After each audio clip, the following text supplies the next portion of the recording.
다음 이슈 보겠습니다.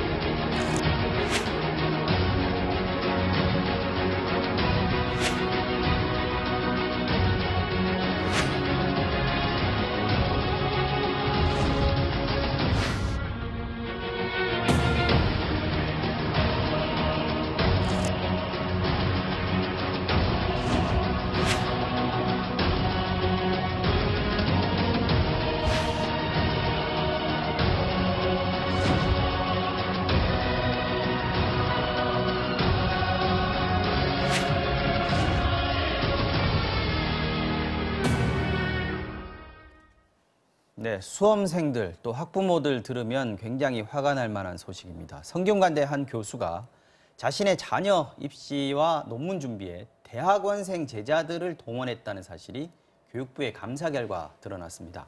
교육부는 대학 측에 해당 교수의 파면을 요구하고 또 검찰 수사도 의뢰하기로 했는데요.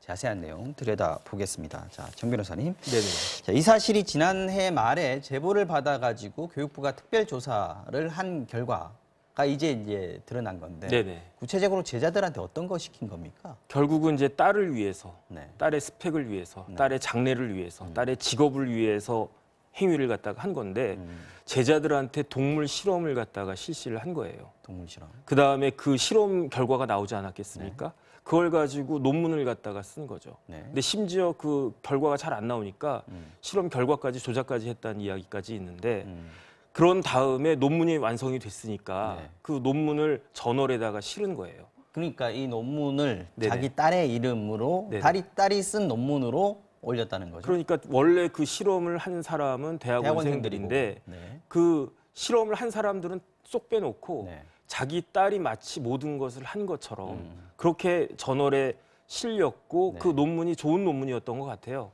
그래서 우수연구 과제상이라고 하는 네. 그런 상까지 받았는데 네. 단순히 상을 받기 위해서 이것을 한 게 아니고 결국은 치의학대학원 그 치과의사가 되는 방법이 두 가지가 있는데 네. 치과대학으로 고등학교 졸업하고 곧장 들어가는 방법이 있고 네. 4년제 대학을 졸업한 다음에 치의학 전문대학원을 통해서 졸업한 다음에 치과의사가 되는 방법이 있는데 네. 후자를 위해서 이렇게 한 거죠. 거기에다가 봉사활동까지 봉사활동도 스펙 되니까요. 스펙이 되는데 네. 그것도 이제 그 제자들한테 시켰단 말이에요. 근데 딸은 안 하고. 어떤 봉사활동이냐? 네. 이제 점자를 입력하는 그런 봉사활동을 시켰다는 거죠. 그걸 다 딸의 이름으로 다 올려가지고 결론은 그 서울에 있는 치의학 전문대학원 딱 하나밖에 없습니다. 네. 거기에 이제 입학을 갖다가 성공을 갖다 시킨 게 된 거죠. 자, 이게 딸이 고교 시절에 네네. 그러니까 대학원생들이 이제 그 교수의 제자일 거 아닙니까? 네네. 교수가 이제 어머니인 거죠. 네네. 여자 교수이신 네네. 거죠. 그 대학원생이 만들어준 논문으로 상을 받고 네네. 그거 가지고 스펙을 만들어서 대학에 가고 네. 그리고 나서 대학에서 논문을 또 쓰는 것도 대학원생들이 도와줘서 네. 편입을 한 거 아닙니까? 치의학 전문대학원이요? 치의학 전문대학원. 네, 전문대학원으로. 자, 그런데 이게 실험하고 논문 쓰고 이게 사실 혼자 고등학생이나 대학생, 신입생 네네. 이 혼자서 논문을 쓰고 실험을 하고 이게 상당히 시간 많이 걸리는 거잖아요. 네네. 저도 사실 겁나서 그런 거 논문 안 쓰는 편인데. 그러니까 이게 이번에만 있었던 일이 아니고 네. 고등학교 때도 있었다는 거죠. 고등학교 때는 대학 가기 위해서, 네. 이번에는 치의학 전문 대학원 가기 위해서. 고등학교 때도 마찬가지로 제자들을 시켜가지고 네. 논문을 갖다가 썼는데 그 논문을 대학원생이 썼단 말이에요. 네. 그러니까 대학교 졸업한 대학원생이 쓴 논문을 고등학생이 썼다라고 했으니까 이거는 봤을 때는 고등학생이 이런 논문을 써? 그래서 우수 청소년 학사상을 갖다가 받았고 네. 그 상을 갖다가 받아서 수시로 네. 수능 성적과 상관없이 과학인재 특별 전형으로 어느 대학인지 나오진 않았지만 우리나라의 뭐 스카이캐슬에 나와 있는 그 명문 대학에 합격을 했다 한 거죠. 그렇게 해서 대학 명문대학 합격하고 거기 그 이후에 또 치의학 전문대학원 서울에는 서울대밖에 없어요.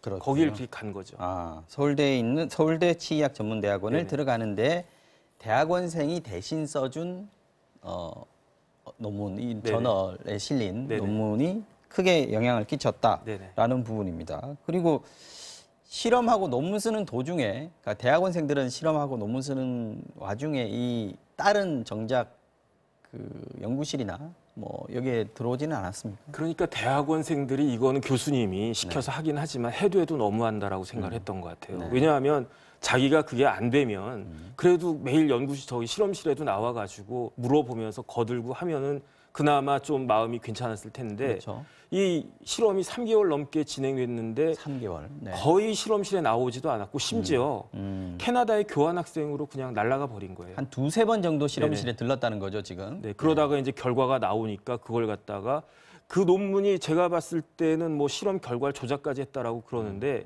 유명한 저널에 실렸다고 하는 게 그것도 사실 조금 의심은 되거든요. 이게 그러니까 대학 대학 다니고 있는 도중에 한 논문인 거죠. 이건 그래서 그 실험을 결과물을 다 본인은 모아가지고 캐나다 교환학생 같고. 네.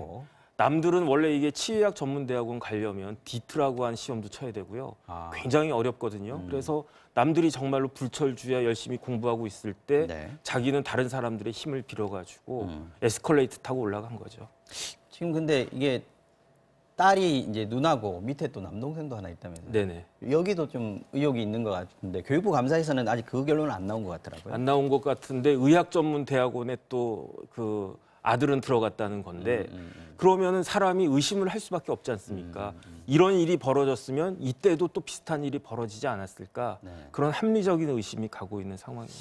우리가 뭐 대학교에서 교수님이 뭘 시키면 대학원생들은 사실 앞으로의 장래 진로 같은 것들이 걸려 있는 네네. 생사 여탈권을 쥐고 있다라고도 할 수 있는 사람들이 이제 교수님들인데 네네. 특히 이 교수님은 상당히 좀 저명하신 분이라고 그러더라고요. 그래서 어느 분인지는 모르겠는데 저도 모릅니다. 굉장히 이제 원로급 교수님이라고 하시더라고요. 그런데 사실은 저도 대학원 나왔지만은 네. 저희 지도 교수님 정말로 존경하고 이렇게 그 그림자도 안 밟으려고 노력을 갖다가 했는데 네. 교수가 학생들한테 미칠 수 있는 영향, 특히 이과 같은 경우에는 네. 상당해요. 왜냐하면 일단 첫 번째 졸업을 안 시킬 수 있잖아요. 그러면 석사학위 논문을 갖다가 2년 만에 못 받고 그러면 3년, 4년 계속 그럴 수 있고 네. 두 번째 졸업한 다음에 취업을 갖다가 하든지 자기의 진로를 갖다가 가야 되는데 교수가 충분히 그걸 막을 수 있죠.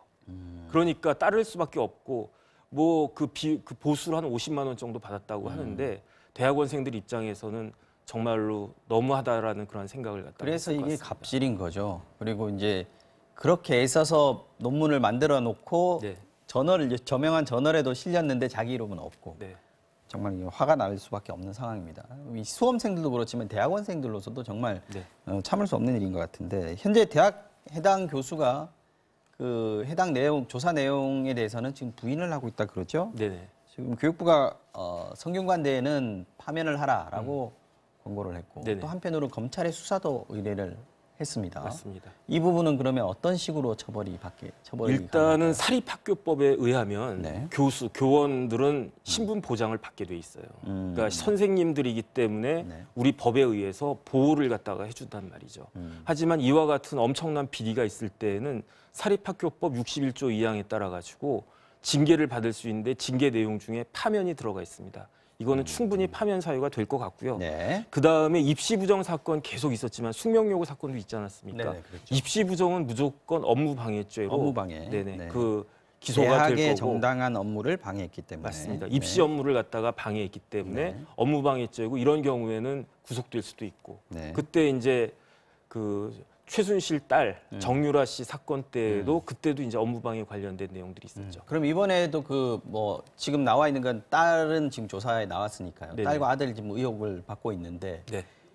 어쨌든 남의 힘으로 지금 대학 가고 네. 대학원 진학하고 한 거 아닙니까? 네네. 그러면 그 부분도 좀 이렇게 철회가 되는 상황인가요? 그러니까 부정 입학된 거니까 소급해서 합격이 무효가 되고 그 결정은 학교가 하는 건가요? 학교가 하는 거죠. 그래서 일단은 치의학 전문 대학원은 당연히 무효가 될 것 같고 네. 그 대학에 들어간 것까지도 영향을 미칠 수가 있죠. 그래서 정유라 씨 같은 경우도 지금 학력이 중졸이 되어 있지 않습니까? 네. 네. 지금 나와 있는 건 지금 딱 한 건인데 네. 사실 이게 처음에 불거졌을 때 논문을 대신 써줬다거나 네, 또는 그 고등학생이 대학교 가기 전에 네, 뭐 대학원생들 동원한 건 아니었습니다만 그것까지 확인되지는 않았습니다만 대학 교수가 뭐 아빠가 아들 논문을 써줬다든지 이런 네. 부분들에 대한 의혹들이 많이 제기됐었거든요. 네네. 이런 일들이 많은가 봐요, 지금. 그러니까 제가 봤을 때 이 사건에 있어서 형법적으로는 지금 말씀드린 바와 같은데 사회적으로는 우리 사회에 불씨를 던진 죄가 엄청나게 큰 것 같다. 그러면 쟤도 이렇게 부정하게 들어온 거 아니야? 이 사람도 그런 거 아니야? 사실은 원래는 의사나 치과의사가 되려면 의과대학이나 치의과대학을 통해서만 들어갔는데 네. 그것보다는 일단 4년 동안 그 충분히 공부한 사람을 의사나 치과의사로 만드는 게 필요하다 해가지고 만들어진 게 의학전문대학원, 치의학전문대학원인데 아하. 이게 부정하게 합격이 되는 거 아니냐. 네. 이런 그 의심 암귀를 갖다가 불어넣어 주는 게 사회에 이게 어마어마한 그 마이너스 맞습니다. 영향이라고 네. 생각이 되고 네. 두 번째는 말씀하셨지만은 지금 사실 우리나라 취업이 힘들지 않습니까? 그러니까 의사, 치과 의사에 대한 인기가 하늘을 찔러요. 네. 그런데 스카이캐슬도 이렇게 있었고요. 그렇죠. 그러니까 부모 잘 만나가지고 의사도 되고 치과 의사도 되고 이러면 그렇지 않은 학생들에 대해서는 얼마나 좌절이 심하겠습니까? 네, 알겠습니다. 자, 오늘 이슈 완전 정복은 여기까지 하겠습니다. 정혁진 변호사 말씀 잘 들었습니다. 오늘 고맙습니다. 네, 감사합니다.